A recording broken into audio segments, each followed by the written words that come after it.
Welcome to a Trucker's Mind podcast. I'm Eddie McGee. It's your boy K Finks. We're back, man. Episode 437. Yes, sir. All right, man. Let's get right into it. Recently, we're looking at some, not statistics, but an article here. It says there's a rise in stay-at-home boyfriends. It's a lot more nuanced than that line, but let me go ahead and read the article, and then I'll show you guys a video here. Basically, yes, stay-at-home boyfriends are on the rise. Federal Reserve and Bureau of Labor Statistics data show that women now hold more payroll jobs than men in the U.S., driven by structural shift in labor market and long-term decline in male labor force participation. It's not just a participation. Niggas don't got no jobs. Mm-hmm. There's a lot of people not hiring. So that's where the nuance comes in. Right?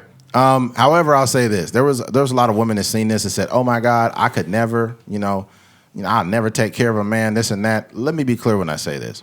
I don't believe a woman should be, having a stay-at-home boyfriend with no job that does not want to work.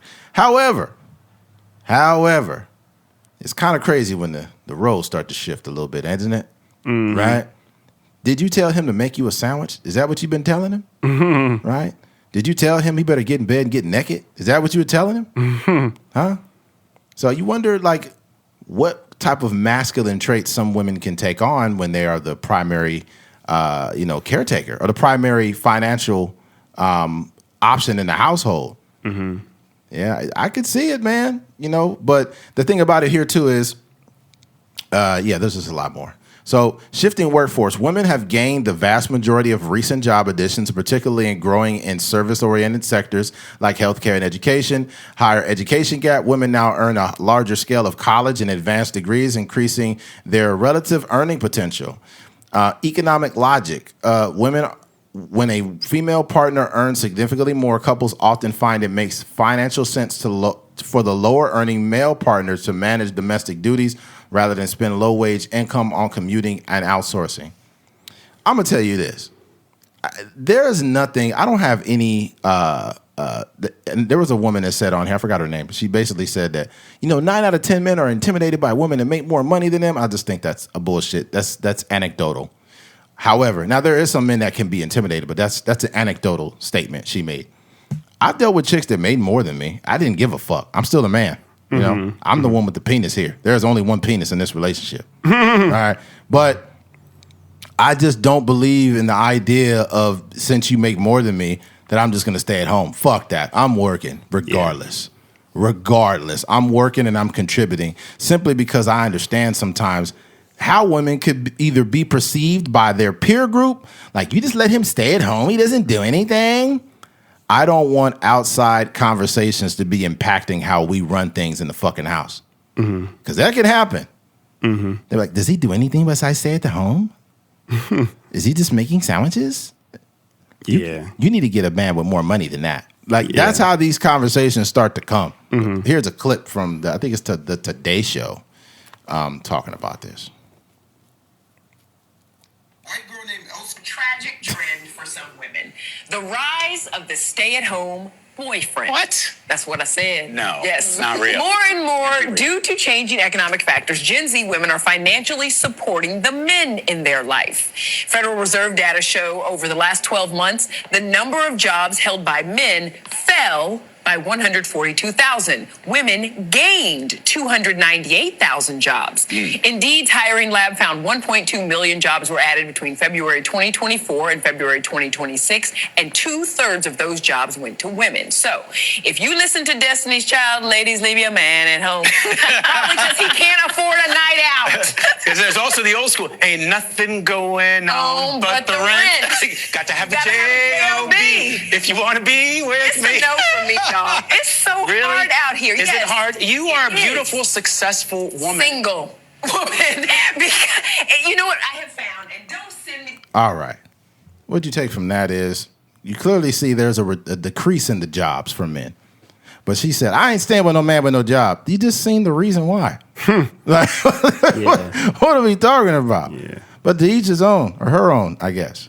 I think, to me, so it seems these statistics are a little tricky because they're connecting something that's not really like that directly connected.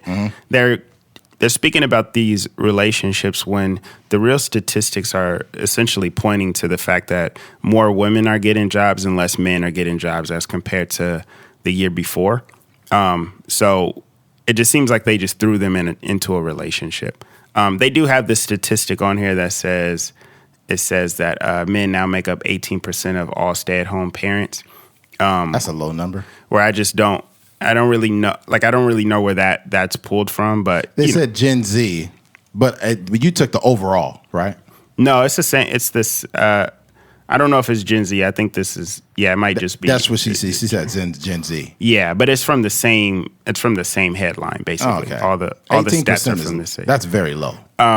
Yeah, so that's what I don't necessarily believe that. I would have to see like where they're pulling these stats from, because Gen Z, you got to think these are teenagers all the way to like 29 years old. So there's a lot that goes into that. So if I'm just taking it at face value, when it comes to people in relationships and staying at home, you hear a lot of people that talk very loud from these perspectives, right? And they're like, they're like that. Who was that was just talking? I forgot her name. She's an OG though. She's been in it for a while. Yeah, but she's proud to be single, which is good for her. Right. But what happens is when you're in a relationship, like it's never going to be perfect. And when it comes to for richer or for poor, when you're talking about dealing with your partner through sickness and, health and all these things, that you say these things in vows for a reason, because you just don't know what the world is going to look like when you get into a relationship. It could be a situation, there's people that have that were very successful. I was just talking to one of my guys the other day who's like this business owner, and he owns a couple of food spots, and he's just like, yo, food overall is just down, Yeah. So, and man, I don't think he's like broke or anything, but I just know there was probably a time a few years ago, probably shortly after COVID, where he was probably just bringing it in. But now he's probably in a situation where I know he was even mentioning having to sell a few personal items and stuff like that. So that's what a relationship looks like, that's what it should. Yeah, that's what it should look like. I would beg to say that's what a relationship should look. That's what a relationship looks like. Because if it don't look like that, then y'all not really in it. You didn't pay attention to the vows.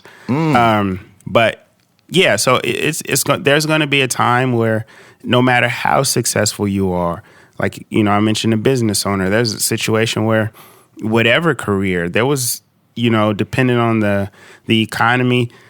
There was a time where a bunch of teachers got laid off. Absolutely. People that probably thought that they got tenured and they would be able to teach for X amount of years, and teachers got laid off. You're talking about the housing market crash in 2008. Yes. COVID happened and people lost all kind of businesses that were running for years and years and years. 33% of them will never come back.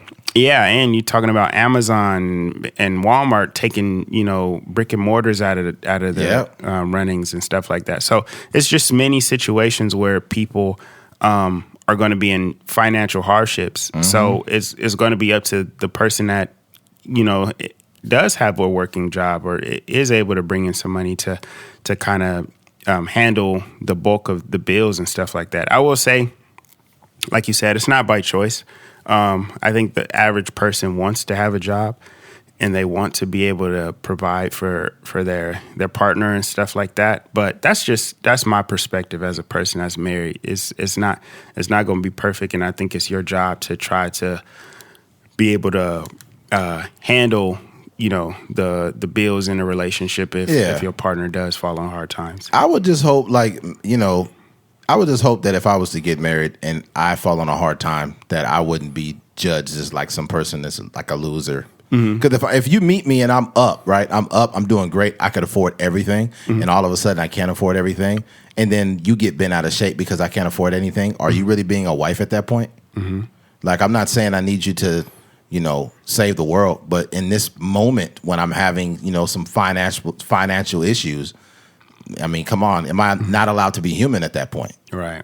I deserve to have some type of leeway in that case. Mm-hmm.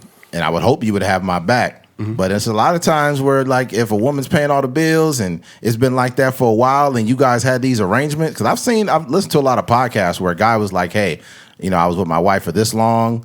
I ended up, she got a great promotion. Basically, here's the story, okay? There's a dude that was married to his wife for many years. He had a decent job. She was the main one, like, at home with the kids and stuff. And then her dad ended up dying, and they had a family business, right?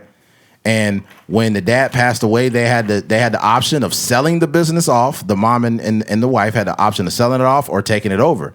The wife said, you know what? I'm going to take it over. That job paid a much bigger salary. So what she ended up doing is telling her husband, like, I'm the one that can't afford to not have this job. So can you stay at home and do most of the home stuff? And he was like, yeah, no problem. So at first everything was cool. And he said as time progressed, he started getting like, kind of real fussy with him and stuff. And he didn't know what was going on until ultimately he found out she had a boyfriend. Damn. And he was like, he didn't understand what had happened. And then she finally told him, like, you know what? I just didn't feel like you were being a man anymore. Damn. And she was the one that made the That was her decision. That was her decision. Mm-hmm. I just think that we can't argue with how our mentalities are as men and women. I think that there's like, I don't know if it's a primal thing, but like when a man is not in his typical masculine role and a woman's not in her typical feminine role, then you start to see these things happen. Yeah. And I'm not saying it's an excuse for it or not, but like if a woman's paying every motherfucking bill in the house and taking everything over and they look at you as a man, they may not look at you as a man anymore. Right. Yeah. I think that's the hard part, especially in their relationship, because she basically told him that, I'll take care of the bills and stuff like that. Yeah, that's tough. But I've seen other situations that worked out. A dude I used to work with, he was a mechanic, and he ended up like getting laid off. And when he got laid off, his wife was like, hey, like, don't look for another job. Like, I'll take care of everything. Just start your own thing. Like, start your own business. So he became an entrepreneur and was like doing his own thing. Yeah. But his wife was just taking care of everything. But he had been the sole provider. So I think when those situations, I think a lot of women don't have a problem with that. Like if you're a dude that work in the oil fields or something, you're making real good money, and you get laid off and you at the house like for like the last 2 months, I don't really think they give a fuck because they know you're a hard worker and things like that. But if you longer than 2-3 months, they gonna come home with a wife beater on like, hey, you need to shut your mouth. Backhanding you and telling you to get in the kitchen. Make a sandwich. Yeah. Yeah. She's like, what I need you to do is shut your mouth and eat this pussy, okay? Yeah. No, that's facts. Like, this isn't right, man. I've been eating pussy for 5 days straight, man. My tongue is raw. You said what? I said, my tongue is raw. Man, I'm tired of eating pussy, man. And I'm starving. I've got to fill out some applications. This is getting ridiculous. Yeah. She come home again with a wife beater on. Eric. Looking like Michelle Rodriguez in Fast and Furious. Yeah. One of the masculine lesbian pussies. Vaginas. Come in the house, ready to take her belt off with a cigarette in her mouth. He's like, hey, look, I filled out an app. I got a job in a week. Who the fuck told you to get a job? Like, I just had to get a job. I just don't feel like I'm really contributing that much. She's like, well, you know what? Next time you talk to me before you get a fucking job. Dang, you understand me? Yeah. Turn into the man. Yeah. You got to remove the ego. That's my biggest thing. Like, remove the ego. It's one thing, like, if your partner is not trying to work. Right. And they're not trying to contribute and they're just, they're the stay-at-home whatever, but they're not cleaning, they're, not really taking care of the kids. There'd be situations, you've told me about some before where somebody will be the stay-at-home partner or whatever. They'll be watching the baby all day long. As soon as the person gets off of work from doing a 10-hour shift or something like that, they at the door with the baby, extending their arms, so they can continue. What the heck? I don't know what the fuck that was. A little glitch. But, they handed over the baby as soon as they walk through the door. So, yeah, I just think that there needs to be a certain level. That's something else. I don't know what's going on. Is that coming from yours? I think so. I don't know. Something touching something there? Let's just keep rocking until it fucks up again. Yeah. Nothing we can do. Did you unplug your thing? No, I just took this cord out. I don't know if that was causing keep rocking, man. But yeah. So, there's situations where people are extending, trying to hand the baby off as soon as their partner gets off of work in a 10-hour shift, even though they've been at home all day. So yeah, that's a lot. Yeah, I knew this guy out there in Riverside that he was saying, yeah, when I get off of work, man, I got to watch the baby. I was like, bro, you need to go to fucking sleep. Right. He's like, well, you'll see when you get some kids. I'm like, nah, nigga. If I had kids, she's gonna know that I need sleep in order to provide for the family. Right. So I can't provide for the family if I'm dead. Yeah. I was like, how much sleep are you getting, bro? He's like, I just get what I can. I said, fuck that. Yeah, I was like, fuck that, bro. You kind of have to. Like, I think if you were in that situation, there will be a collaborative effort, because even if they're staying at home, like they need some opportunity to relieve themselves as well. But yeah, like you said, if you're the one bringing bringing home the bacon, you got to be able to get your rest. With a truck driver, you got a 10-hour clock. You can restart your shift after 10 hours. So if I come home, I'm going to be like, hey, you know what I'm saying? Can you hold it down for, all I need is 6 hours of sleep. That'll be 6, 7, 8, 9, 10. That'll give you 4 hours of time to do whatever you need to do. But that's going to have to be the only way we could do it, unless you got some family member that's going to watch them. Right, yeah. Because the thing about it, if you're a man that works a lot, the child responsibilities, you cannot split it. If you at home, you're gonna have to take on more of it. This is how it is. Like if I'm in the NBA and I play an 82 game season and I'm practicing most of the day doing game film and shit, I can't just.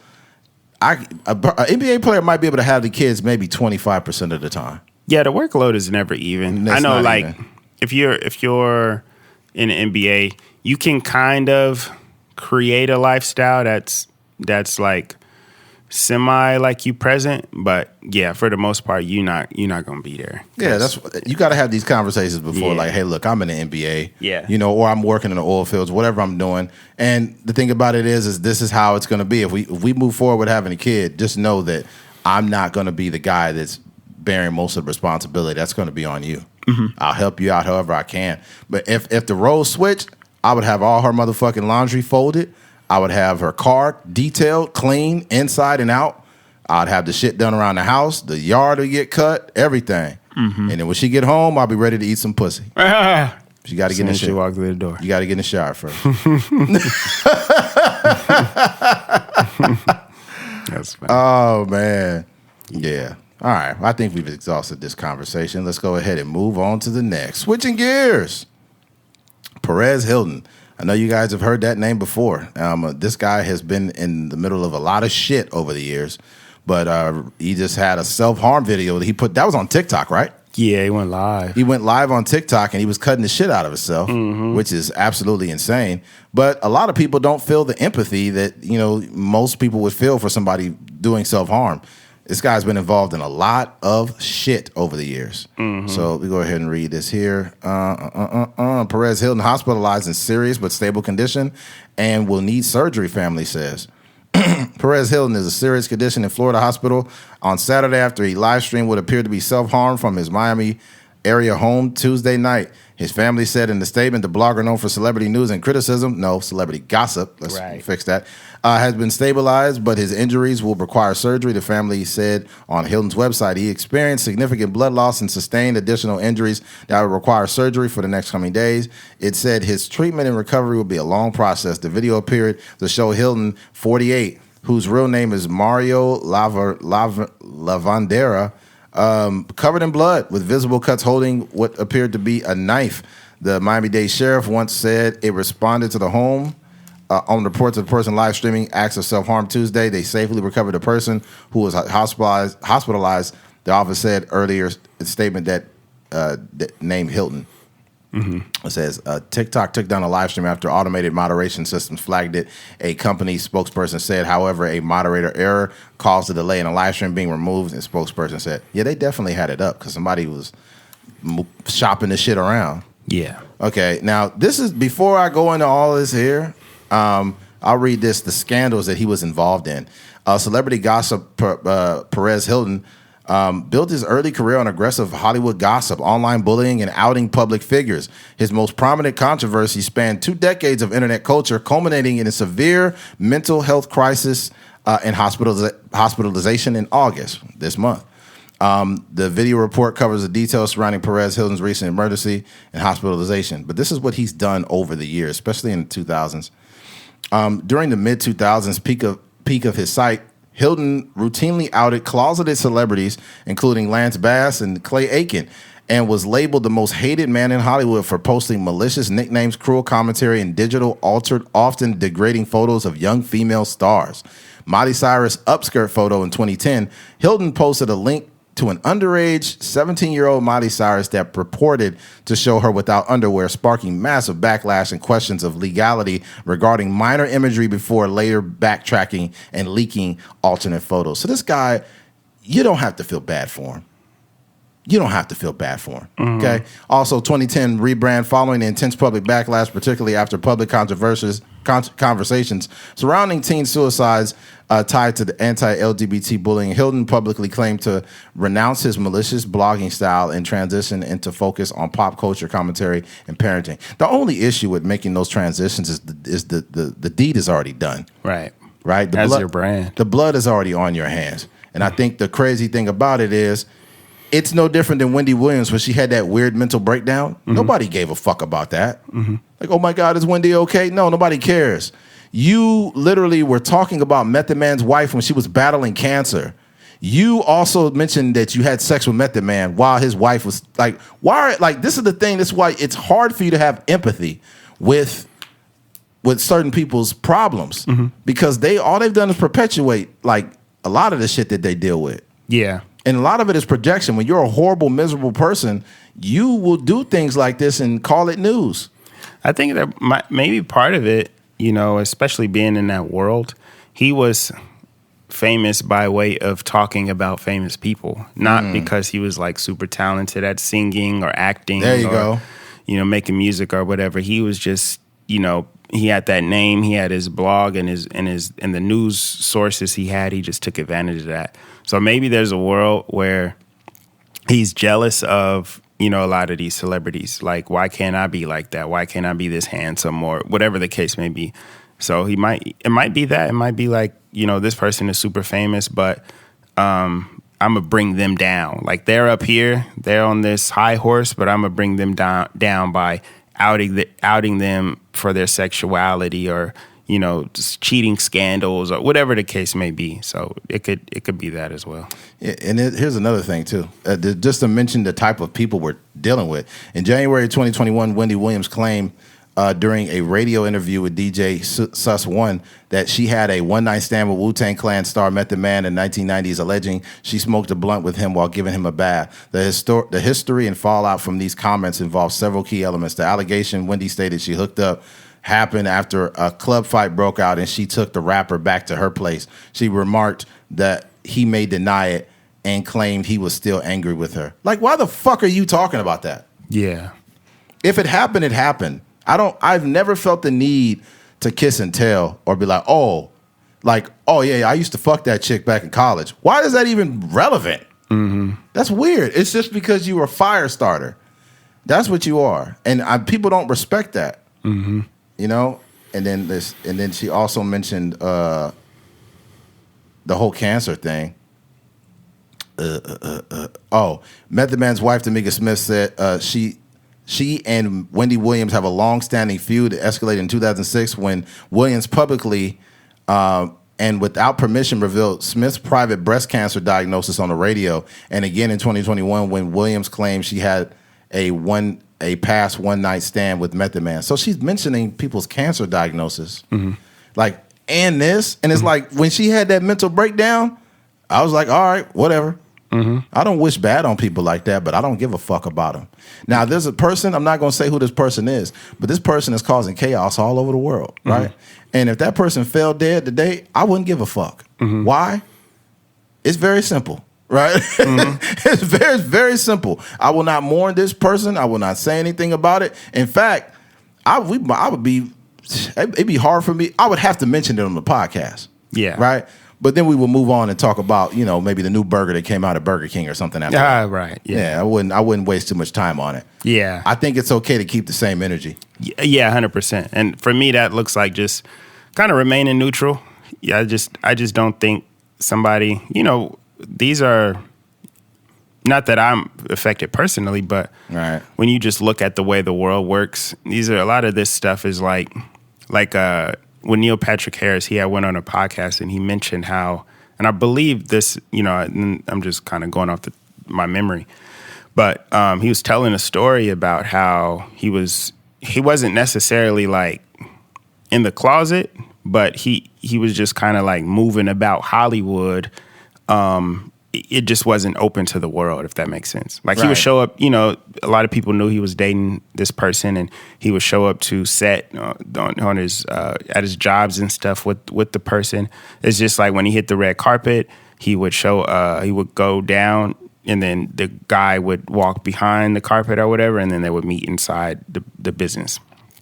And this was back in the day before people, thought he was out. But I guess there was like rumors that a blog was coming about and all these different things, and he was getting aware about it. And he was just like, yo, I had to get ahead of it because I want people knowing, I don't want to be like outed. I want to be able to say it myself. And, it was like a whole thing. But, these are like people's real lives that they're dealing with, and you're outing people. And for him, Perez Hilton is also a gay man himself. So, you should be more understanding of that thing. But people are so focused on clicks and trying to get people to tap into their website and all this celebrity news and stuff like that they kind of lose the human decency. Yeah, all that cutting he was doing, I think it was an outcry for sympathy. It has to be, because to stream it probably. Yeah, why would you subject us to that nonsense? Yeah, right. You couldn't go speak to somebody. I don't know if he did or not, but I assume you don't speak to somebody if you go online and do that. You want us all to see that shit? Yeah, that's it's one thing to do it. There's most people that cut themselves and slit their wrists and stuff like that. Most of those people do it privately, but for him to do that on stream is a little interesting. All of his internet access should be banned. I think any self-harm that you put on social, you should be banned from every platform permanently. Yeah, they'll do that. Like, we talked about it a few weeks ago, but EDP, they stripped him of his YouTube channel. So I can see a world where they definitely take his socials, because it's one thing to hurt yourself, whatever, but you're posting that for the world to see, and it was up for a while. Like when I messaged you, it was like in real time. Like you could still click on the live and see it. And I had texted Eddie when I had seen it, and I didn't really pop in there. I just kind of seen it, casually, and I was like, "What the heck is this?" So the thing is, I don't really fuck with X or Twitter, but like it's like the place where everything is released like wildfire. Yeah, like hey nigga, it's a new Diddy tape out, man. Click the link. You were like, it's crazy how Twitter has kind of taken that. I don't think it's as competitive as Instagram and TikTok, just because the way that their thing is set up is a little different. But it's also the first place that has it. It does a good job of like putting the trending thing at the forefront. Yeah, So yeah. I wonder, like with things like the Diddy tape with Daphne Joy, like I wonder within like the first 5 to 8 minutes that thing is out, how many people it's grabbing? Like is it grabbing like 7 million people? Right. Yeah. 12 million people. Like what number would it take for it to trend number one? Yeah, that's the interesting thing. Because I know that video came out, the Daphne Joy one. It had to get millions of people within the first 10 minutes, like legit millions. And the thing that's weird about her is the way she played it off. Like, I thought I was just doing something that my partner enjoyed, and it's like, girl, shut up. Yeah, she know how to play the game. You know damn well you don't love Diddy. That man don't even love himself. Yeah. Anyways, all right, switching gears. San Diego man pleads guilty to kicking sea lion in an attack caught on video. So this is horrible. First of all, I love animals, and this sea lion was just being a sea lion, minding his business. He was just sitting on the edge of this little bridge, just being a sea lion, and some fucking asshole came and kicked him in the face, and he repeatedly kicked him in the face. Yeah. And he's going to get in trouble for this shit, too. So, San Diego man pleads guilty to kicking protected sea lion in an caught on video. The 18-year-old admitted that he kicked at a sea lion, not at it, you kicked it, you piece of shit, 4 times and landed at least 2 kicks on the animal, federal prosecutor said. San Diego, Tyler Mule, an 18-year-old from upscale neighborhood of La Jolla, it's not too far from San Diego.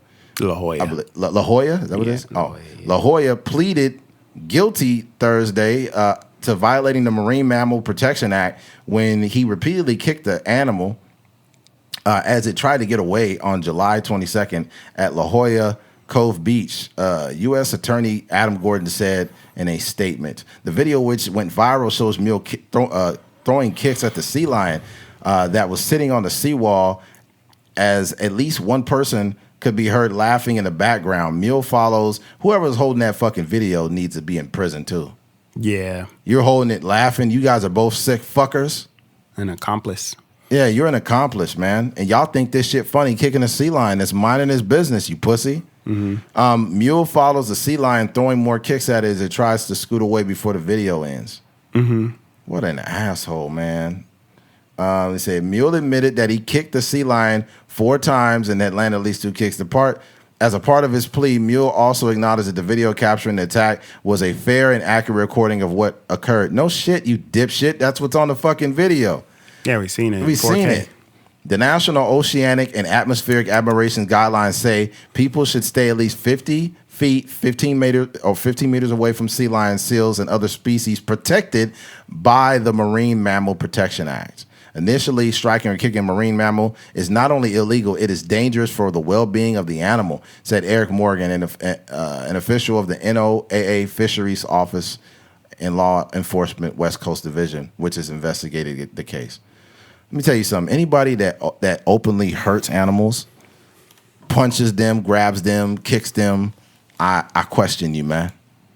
You a real piece of shit for that. I've seen people be like a stray dog, like, get away from me, and they kick it. Like, don't kick that fucking dog. Leave him alone.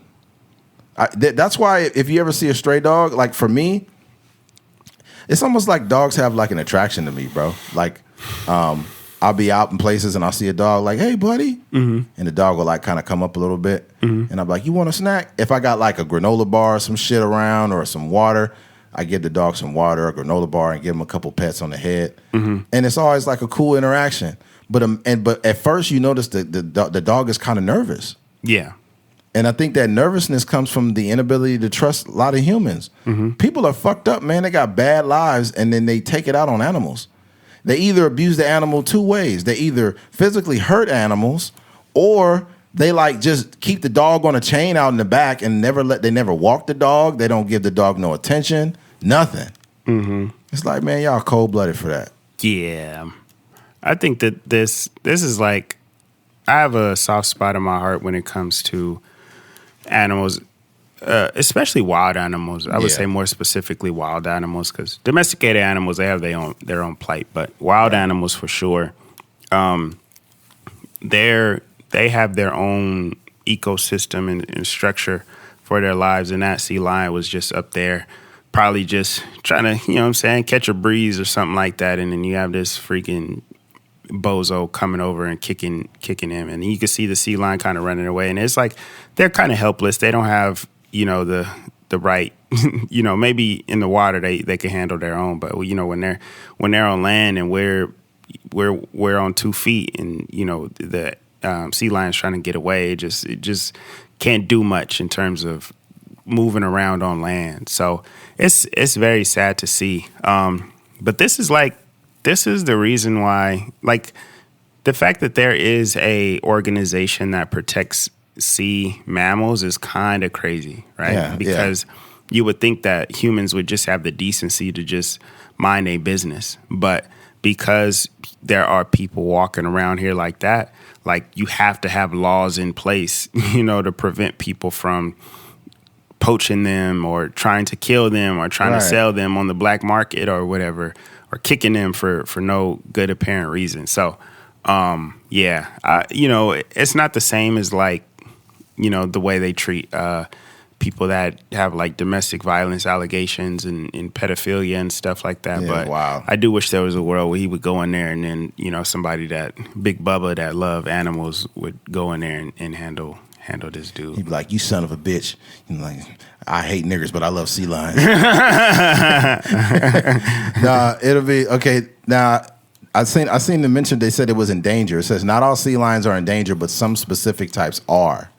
The 3 living species, the Australian sea lion, the Galapagos sea lion, and the New Zealand sea lion are listed as endangered, while the western population of stellar sea lions is endangered under U.S. law.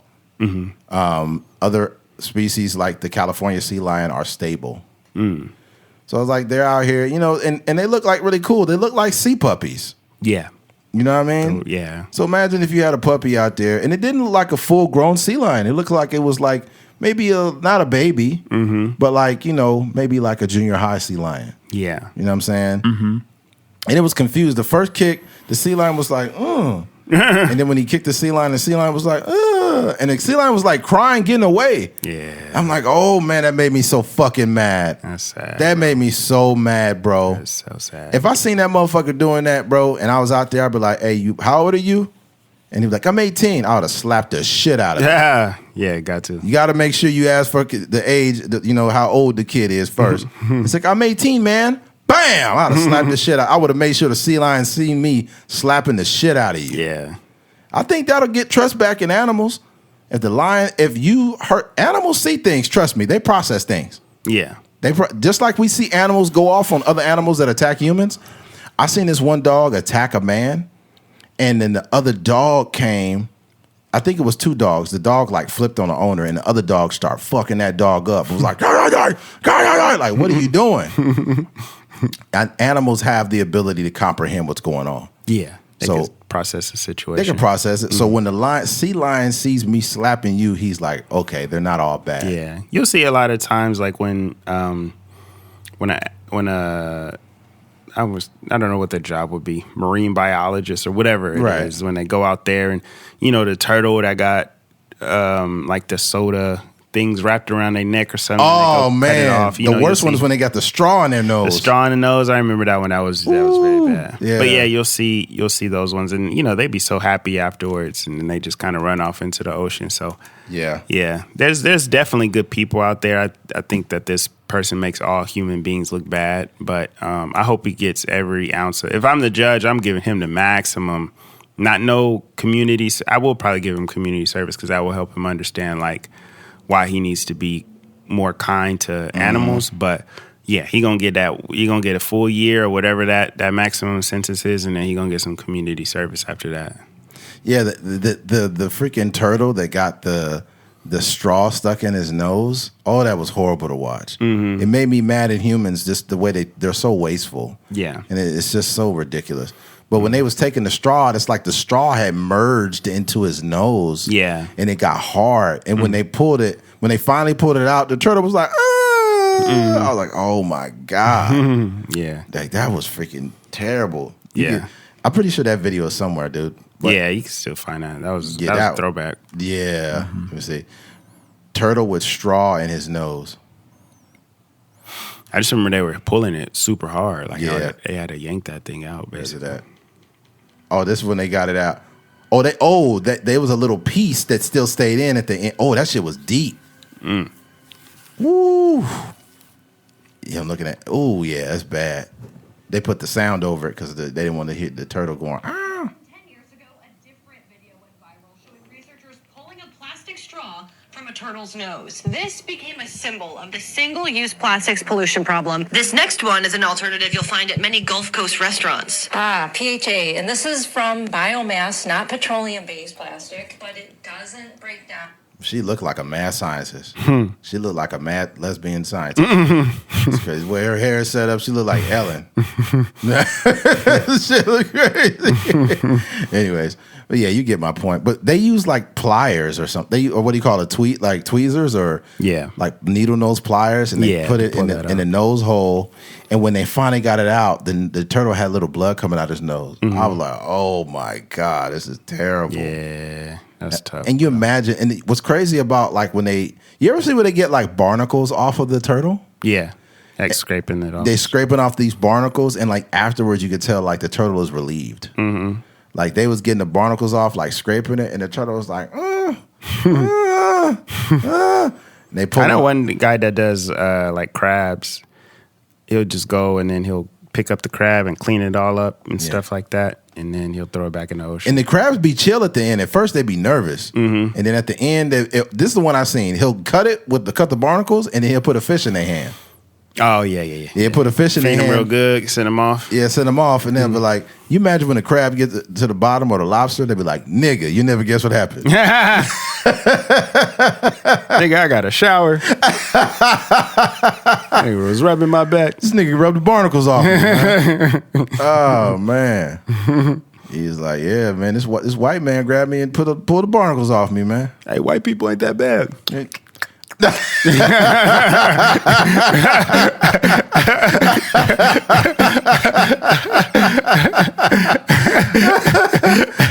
the fact that you lift your fingers.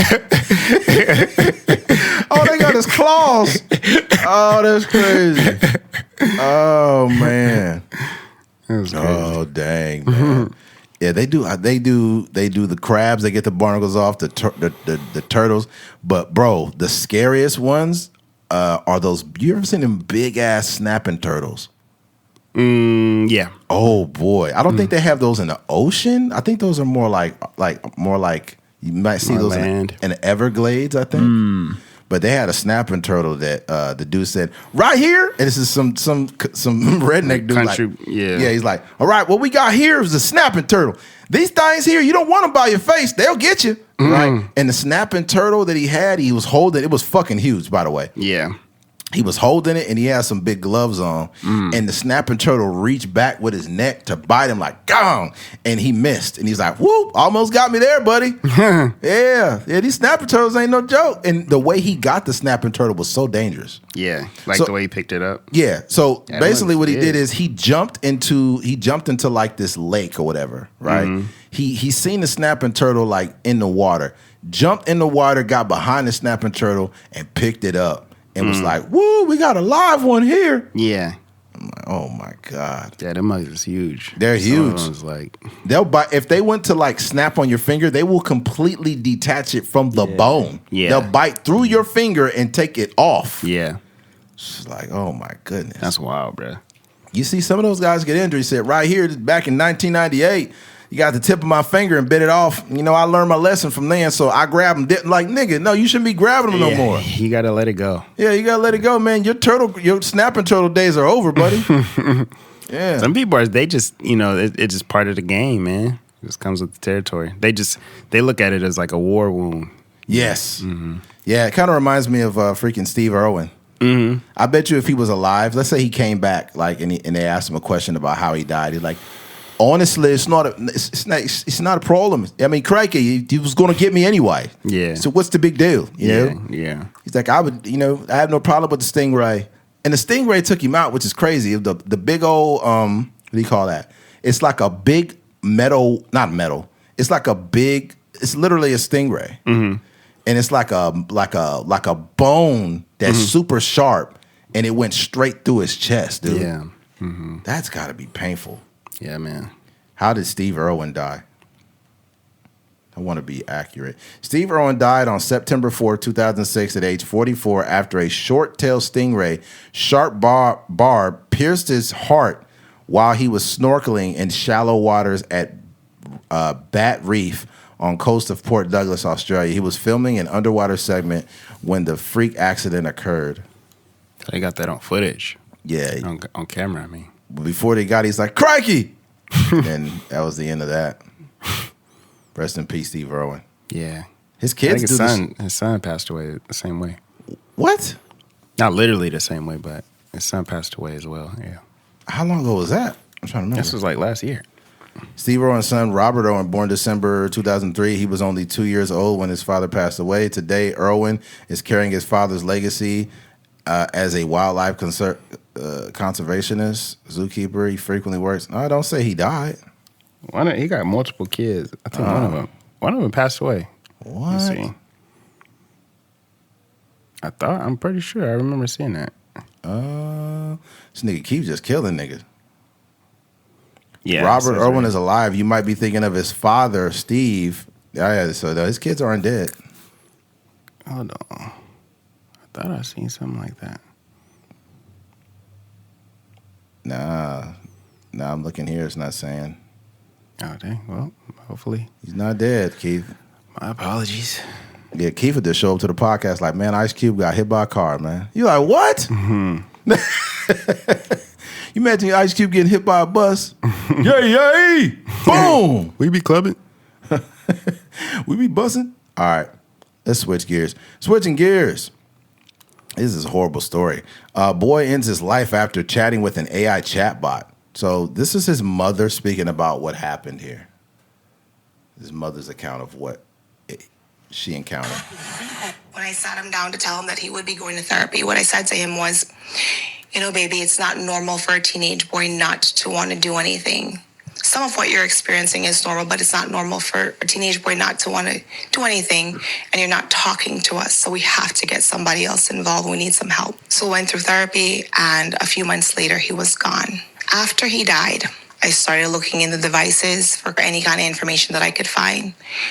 And what I found, it was a journal where Sewell spoke a lot about a relationship that he was having and the feeling of in his 14-year-old mind being in love.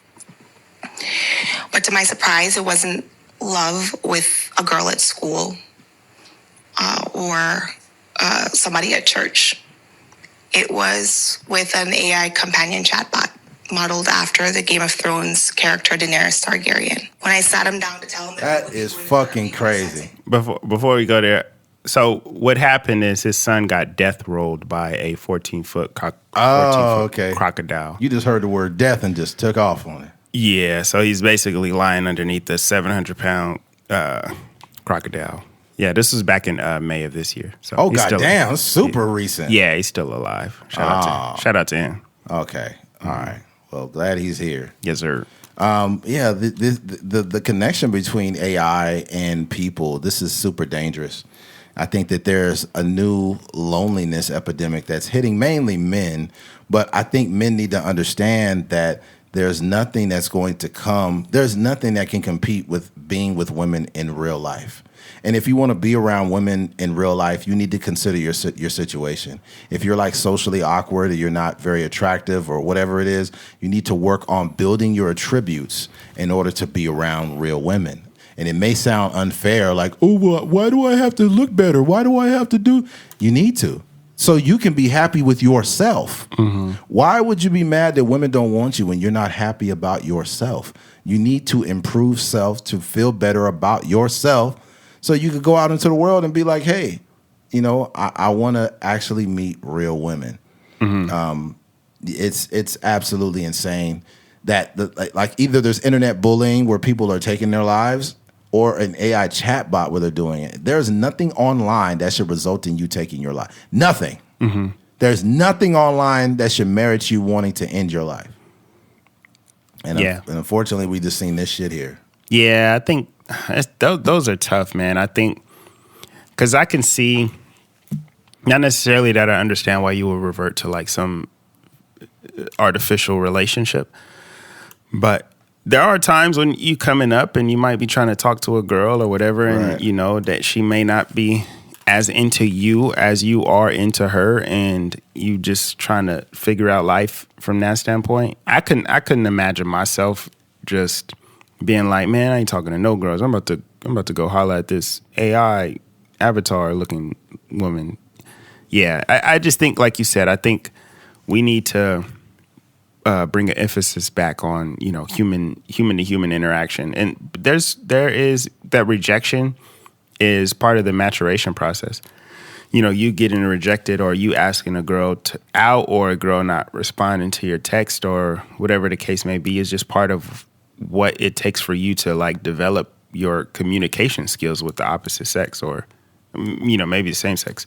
But I just think that you kind of need to go through that in order to develop who you are. So it sucks that this is an option, because before then you wouldn't have these things. You wouldn't have somebody like that's actually talking to you with this AI voice or this AI look. But now with artificial intelligence, they're just using it for any and everything. And it's unfortunate, And the thing is like, I don't know what what that conversation looked like. But I was telling Eddie beforehand, EDP 445, EDP. The old YouTube guy, he has a documentary that recently released and has Chris Hansen in it and all kind of other people. But at the end of his documentary, he's talking about basically his story is like how he struggled with building like real intimate relationships with women and how he got his heart broke a few times. And he realized that, so whatever, he skipped forward to the end of the documentary, and he's in a relationship now. He's in a relationship with this woman. She's about 42 years old, and they're in the thick of it. And one of the things they said is they don't have a sexual relationship. Like he's been trying to have sex with her. She doesn't want to do it, whatever. And they don't really say why. They just say that it's just not happening. So fast forward, a couple seconds later, he says, yo, I just dumped the broad. Like, she was getting on my nerves. She's super annoying, whatever.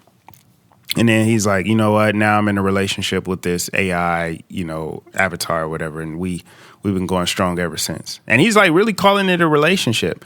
He says she does what I want. I get to, he says he gets to masturbate and do his thing. And he likes it. It's easy. But for that to be an option when you break up with somebody is kind of mind-boggling. Yeah. So yeah, I think there's going to be a lot of, how would you say? I think they're going to look back in history at the way that AI supports these kind of romantic relationships, and especially if people keep taking their lives in this capacity, I think that they're going to have to do some reforms to what they allow these humans to do as far as these romantic relationships go. Yeah, because this is fucking ridiculous. Mm-hmm. Not to mention, I think that he's desperate. He was desperate for companionship, which is why he had her stay around. Because let's be clear, I don't think women owe us anything. However, but if we're going to be around each other and we're going to be in each other's face, and we're favoring each other, we got to be fucking. Mm-hmm. Period. If we're not, then that's perfectly fine. But you go that way. Mm-hmm. Like, we're both consenting adults. Mm-hmm. If there's no fucking going on, we got no reason to be around. Yeah. Bottom line. Yeah. Once again, I'm not saying women owe us anything. However, if we're around each other, we're favoring each other, we're having a great time, and we end up in a relationship, the fucking needs to happen. Yeah. Right? He stuck around until he got fed up. But I don't understand what she was doing. I don't want to spend too much time trying to rationalize this motherfucker's thoughts, though. Yeah. Fuck him. That guy is a freaking pedo. Yeah. But he's got mental health problems. It's weird. Mm-hmm. But I think I'll check out that documentary. I might go home and check it tonight. Yeah, if you do, just throw it in the thing so we could chop it up about it next week. I would say, for anybody out there, it's not a must watch, but if you're I watched it because I'm from Bakersfield and he was such a huge figure out here, especially how long ago was that? Oh God, I remember seeing him in 2013, probably 2014. Yeah. So right around that time, he was doing a lot of that Eagles commentary and stuff like that. Just loud, boisterous, very, very, yelling, all that good stuff. And he caught fire in terms of his YouTube channel and stuff like that. But it went down fairly quickly because a few years later he got caught trying to talk to young girls. So, but I say that to say I watched it because I'm from Bakersfield. We're from the same city. So I was just curious as to why. And you see his life now. It's completely different. He went from making hundreds of thousands of dollars to now he works a regular job and he has health issues and he's dating the AI, artificial intelligence, embarrassing thing. So even the AI gonna get tired of that nigga. Yeah, I can see that. Yeah, AI gonna be like, nigga, you need to go get some pussy. That's sort of what I would say. It's, in terms of AI, there's this things called I think they call them hallucinations. Mm-hmm. And AI essentially just makes up things sometimes. That's why it's important to vet your information. Even if you're just Googling something, a lot of times AI will give you an incorrect answer. I've seen examples to where I'm asking about a specific athlete, like, hey, what year did this such and such athlete play?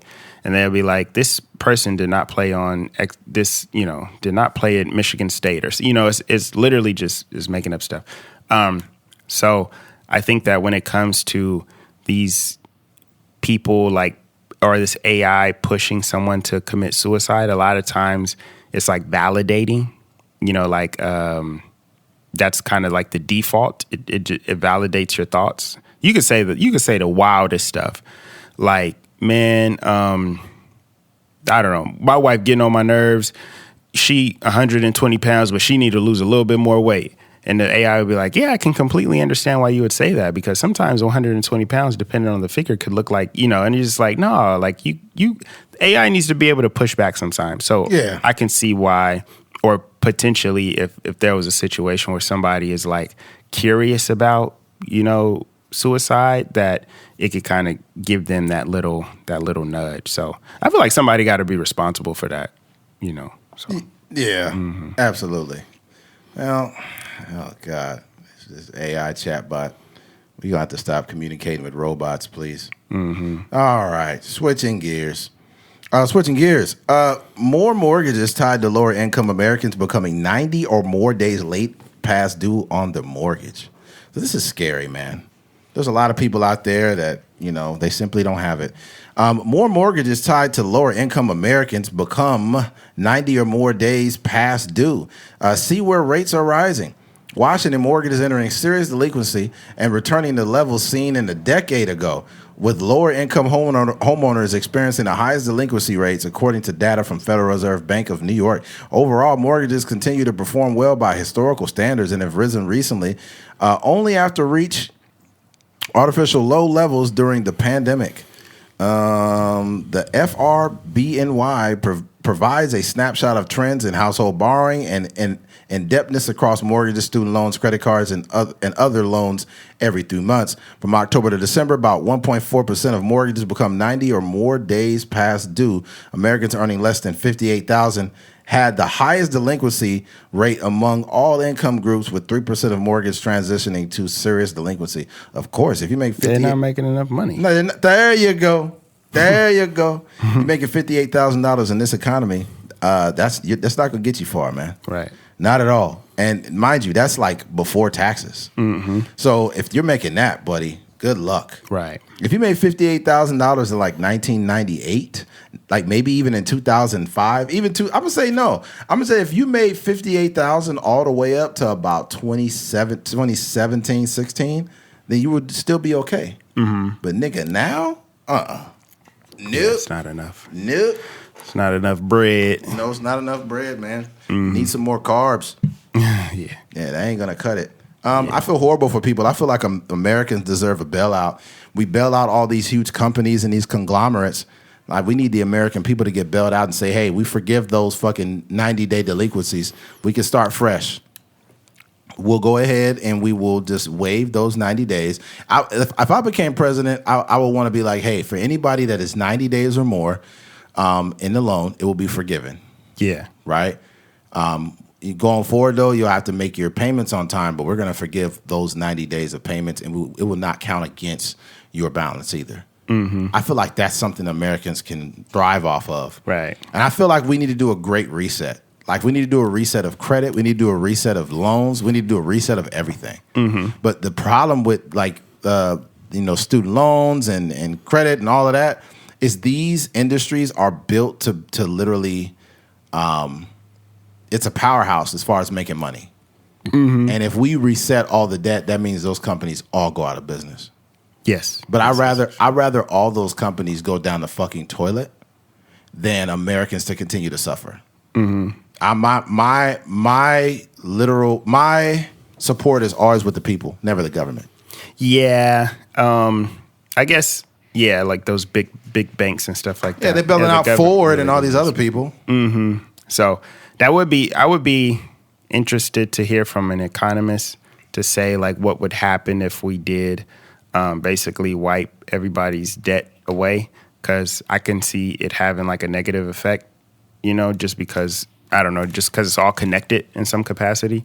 But yeah, I think we need a reset. I think everybody need to, whether it's student loans or car loans or home loans or whatever, everybody should just, have a clean slate, get some good credit.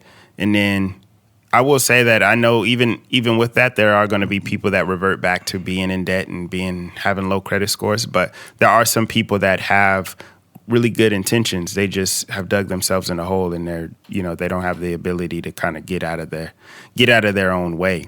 Yeah. Yeah. What I find hilarious is they talk about, like, somebody said it's crazy how a government that's $1 trillion in debt expects me to have a credit score. So how are you evaluating my willingness to pay on time when you are in debt? Yeah. That makes no sense. This little credit score stuff is it's crap. It's like, that is slightly different though, because you can be in debt and still have a good credit score. But do they have a good credit score? What's the government's credit score? I don't know if they've defaulted on any loans. That would be the real. I'm just saying, what's their credit score though? I don't know if they don't have one because they're not playing by the same rules, so they get to fuck us. That's all I'm saying. Yeah. The fact that if you want this shit to be on a level playing field, which it never is, you want us to have, you need to have a 750 to do this or the blah, blah, blah. It's like you guys are working with no credit scores and you have infinite access to money. And you're fucking it off. If the government had a credit score, them niggas would have a 200. Yeah. They would have a 200. Why is there so much money being poured into things that we never fucking asked for? They got slush funds.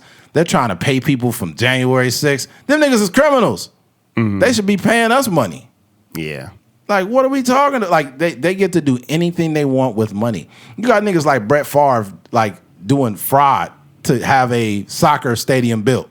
And they get away. It's always the rich people that are the biggest fucking freeloaders and the motherfuckers that are defrauding everything the worst. They're the worst. They got the nerve to talk about people on welfare. Oh, they're just taking EBT and food stamp. Nigga, y'all stealing millions of dollars. Hundreds of millions of dollars. Repeatedly taking money, reallocating funds, washing funds, putting them here and there. White collar crime is at an all-time high. It's at an all-time high. Right? And you know what? I don't want to speak in just not know what I'm talking about. Let me just look and see if I can find some sources. Is white collar crime at an all-time high? It says no. White collar crime is not at an all-time high in terms of federal prosecutions and convictions. Of course. They're not convicting these niggas. We know that they're committing crimes. They're doing things that are against the law, and they don't get convicted for them. Like, I don't know. Is that the measure that they're using it on? That's the only way to measure it, if they're getting... Yeah, well, these people are not being investigated. They're above the law.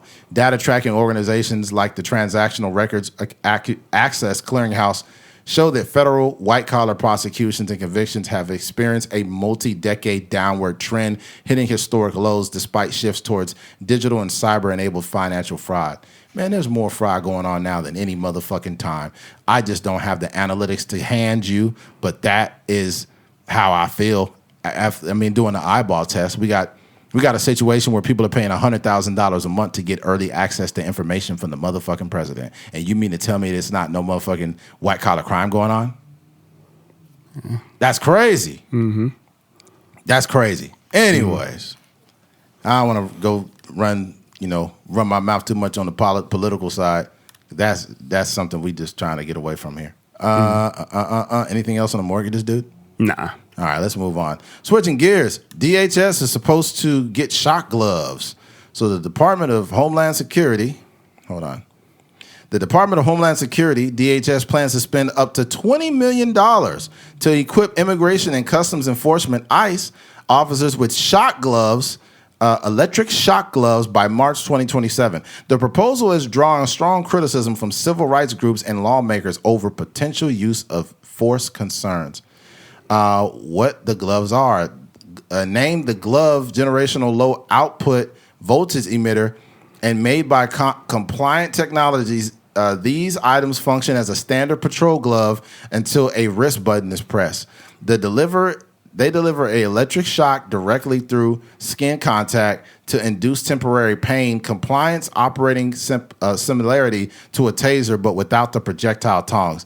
DHS documents label the gear as a conductive distraction and de-escalation device meant to Homeland Security investigations, enforcement, removal. This is not going to be a de-escalation device.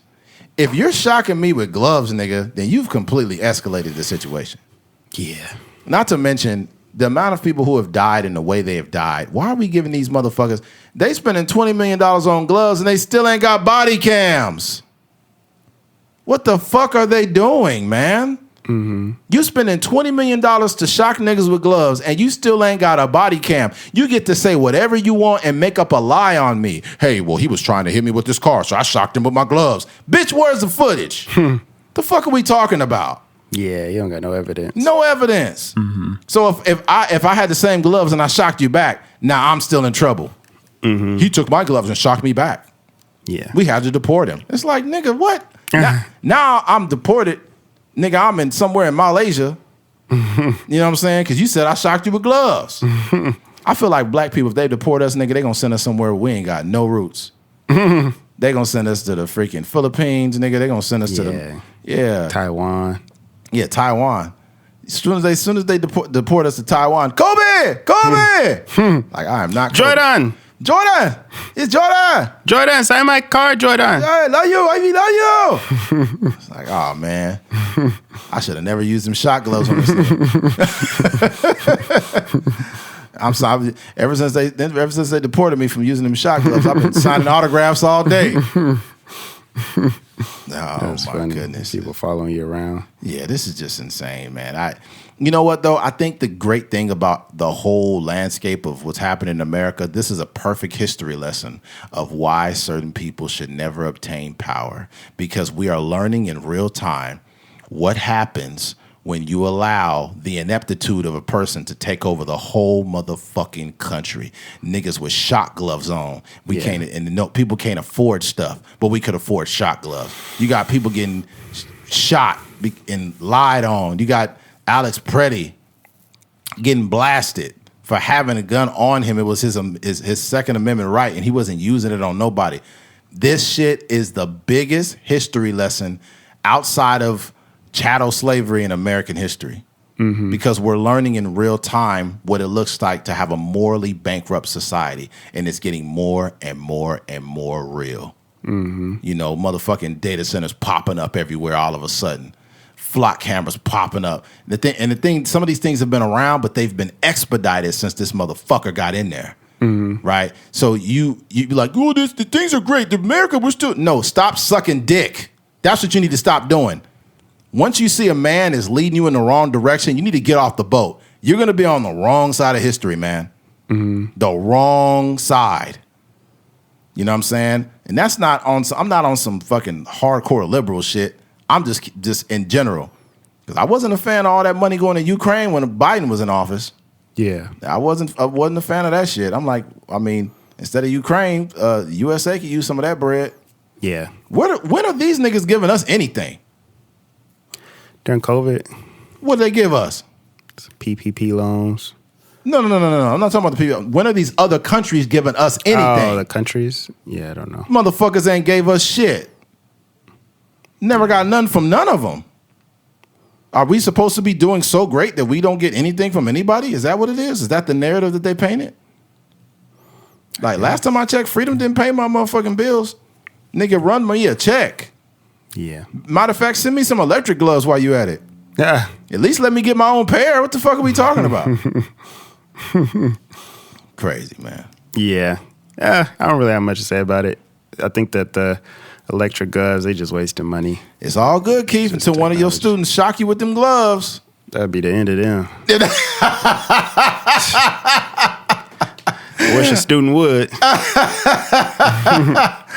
Oh, see, these teenagers are so dumb. They'll be like, hey, Mr. Keith, does this hurt? Like, nigga, why are you touching me? What the fuck? You're shocking me, man. Oh, man. Yeah, they know what's up. I think my thing is, bro, I could not work around teenagers, bro. I think I would probably lose it. they probably end up terminating me from like saying something to the kid like, hey, can you please sit down and shut the fuck up?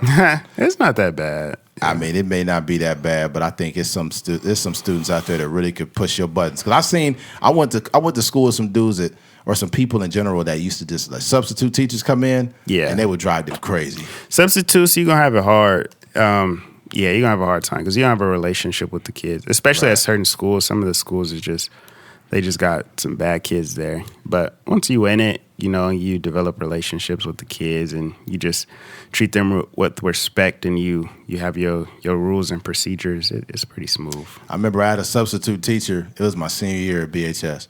But I had a substitute teacher come into class and we all took roll call and he's like, all right, hey, go ahead and take your hat off. I was like, take my hat off? I was like, why? He's like, because I said so. I was like, man, go just teach a class. Stop worrying about me. And then he was like, well, I told you to take your hat off. I was like, bro, I always have my hat on. Like I could wear a hat, bro. That's not against any policy. He's like, well, I'm telling you need to take your hat off. I was like, man, get the fuck out of here. Because I didn't need the class. Like I was a senior. I basically already graduated less than half the year. Yeah. Like, how you could take certain electives before, like during the summer or whatever. You just got to be in school. You just got to be in school. Amount of time, yeah. I was only in school like for like eligibility purposes. For track season. Yeah. Outside of that, I didn't even give a fuck. I was like, man, get the fuck out of here, man. He's like, well, you need to go down to the dean's office. But like the dean was the offensive coordinator. Like he's one of the football coaches. It was Hudson, Coach Hudson. Yeah. Well, actually, my junior year, he was offensive coordinator. So when I would go down to the office, I'd be like, hey, coach. He's like, hey, McGee, man, what the hell are you doing in here? I'd be like, hey, he kicked me out of. Hey, he would tell me like, hey, McGee, get the fuck out of here. Go to the field house now. So I would have to go to the field house before the game. He's like, I don't want to see you on the campus. Just go over there and just stay in there. So we would go underneath the field house, underneath the home side stadium. Yeah. And I'll just be in there chilling, eating, chilling with Big Joe. The teacher shouldn't be doing that, or the dean shouldn't be doing that. They shouldn't tell you where to go. That's like some early 2000 stuff. Yeah, it was like 2000. That wouldn't fly today. What do you mean? Like it's not recommended just to send a kid. Just get out of here, go to the field house and hang out. Yeah, well, he did. Yeah. Because the thing about it is he was a coach. So I think the thing is basically like, I know you're probably not stirring up trouble, but you need to I don't want you. There's no point of you sitting here with me. Just get out of here and go straight to the field house. Like I don't want to see you goofing around on campus or nothing. Yeah, just hanging out. Yeah. I feel like sometimes subs try to come in with rule with an iron fist, but in reality, you got to follow what the normal teacher is doing. That's why it's better to have like set of procedures and stuff like that available for the sub when they come in, so that they don't come in and be like, hey, put your phone away and pull your pen, like all that stuff. Yeah. They're trying to come in with that old school mentality. Yeah, like cut it out. Yeah, you don't want to do that. I had a substitute teacher lie and say I called him the N-word. Really? Swear to God, bro. Yeah. I remember this was my sophomore year, and the whole class walked out. Really? Swear to God, bro. I'm gonna swear the whole class walked out. Were they just protesting or what? No, because they said he's lying. The substitute's lying. He said, because Steve and somebody else said, yeah, he's calling me the N-word. Yeah. He said, call me the N-word. I said, I never said that. And then my homie's older brother, Dino, he said, nah, he never said that. He didn't call me no N-word. And then everybody's like, nah, he didn't say that. And then literally, I'm not going to say every single person, but like 90% of the class left. And then we all walked, when they were walking me to the office, all the students walked over to the front to the dean's office and they said, did you say it? I said, no, I didn't say it. And then it was probably at least 9 to 12 other kids that was like, no, he didn't say that. The substitute teacher's lying. Dang. And then they just let me go. Dang. Yeah, I don't know what the fuck was up. I know he had a Hawaiian shirt. Subs tripping. Yeah, he was tripping. You need to stay in the subs lane and just shut the fuck up. Stay in the subs place. Yeah, stay in the subs place. You belong in a sandwich shop, man. Shut up. Yeah, it's been some. I remember I mentioned Steve before on Instagram, and people had a lot of responses about that. Yeah. But I remember Steve, bro. I remember our running back. Shout out to Thomas Stansel. Thomas popped up in the comments and said, man, he caught me gambling and he chased me and he caught me. I was like, how the fuck did Steve catch you? I was like, bro, you was the fastest running back in town. He's like, I ran out of gas, man. He chased me all the way to Union. Nah, Steve tripping. Steve chased him all the way to Union. That's crazy. He's like, man, I couldn't do it no more. Steve caught a couple people that he chased down. Mm-hmm. I think like Steve is the type of guy that he should have. I'm not gonna say he should have been a cop because he probably would have did something crazy. But Steve did not let up on nobody, bro. Yeah. Nobody. My pops almost beat his motherfucking ass one day though. Yeah. I told because Steve told me to he told me to shut up or something or stop acting stupid one day, and I just felt I was like I remember because we had open campus lunch. I went home and I told my pops, I was like, yeah, he's telling me to shut up and stop acting stupid. He's like, who the fuck said that? So I was like, this dude named Steve. So my dad came down to the campus. He's like, hey, you Steve? He said, yes, I'm Steve. He's like, what the fuck is your problem talking to my son, calling him stupid? He's like, I wasn't exactly saying that. I was telling him, like, Steve wasn't exactly like backing down, but he was changing his story up a little bit. He's like, motherfucker, don't you ever talk to my son like that. I'll beat your motherfucking ass. That's funny. And then some of my classmates was like, ooh, is that your dad? I was like, yeah. That's funny, bro. He was mad. Yeah. He was mad, bro. Is Steve still working there? No, I guess he retired from there. Yeah, he retired from there. But it was somebody that I know mentioned that she works with him now at the police department, but like in a clerical, like, you know. Like, okay. Yeah. Yeah. I was like, well, that's crazy, bro. Yeah, I know. Yeah, he put his years in for sure. So I know he definitely did. He's got a retirement. He was there. Oh yeah, he was there before my sister went to BHS. Mm-hmm. My sister's the class of 2000, so that means Steve had to be there probably since '98, probably. God dang. Yeah, so he was there all the way till he was there through all of us. After me, yeah. Yeah. Oh yeah, way after you. He just retired a few years ago from BHS. Dang. Yeah, man. But I'm gonna say this though, with all due respect to anybody that knows Steve, I would much rather have a guy like Steve on campus around my children than anybody else because he's gonna keep that campus safe. Yeah. You know, that's the type of guy you want on campus. Yeah, Steve been in some wars. He'd have been knocked out by students. So he's still showing up to work. Knocked out by students? Yeah, he got knocked out by somebody said something about that. Yeah, Lil Dave. Lil Dave, he was Lil Dave. Was your class? He was a year younger than me. But yeah, he was I wasn't there, so I don't know. I never seen it, but got it. I think he had gotten into a fight and then Steve tried to break it up and then he just got laid out. Oh my God. But Dave was like notorious for like he had like haymakers. Like what? He was putting niggas down. Lil Dave had a big punch. Yeah, he had a big punch. And he like a big dude, yeah. So yeah, he oh man. Smooth out. Yeah. Lil Dave had a big right. Yeah. Had to wake him up with the little what? Nah, they didn't have to do all that. What's the little stuff they put on your nose to wake you up? Yeah, use the smelling salt. Yeah, the smelling salt. Yeah. Oh man, they had to respawn like a motherfucker when he came up. Yeah. Dang. Oh man. Yeah. All right, man. Well, we'll go and wrap this thing up. If you've made it to the end of this episode, we genuinely appreciate you. Thank you for listening to a Trucker's Mind podcast. I'm Eddie McGee. It's your boy K Things. We're out of here. Peace.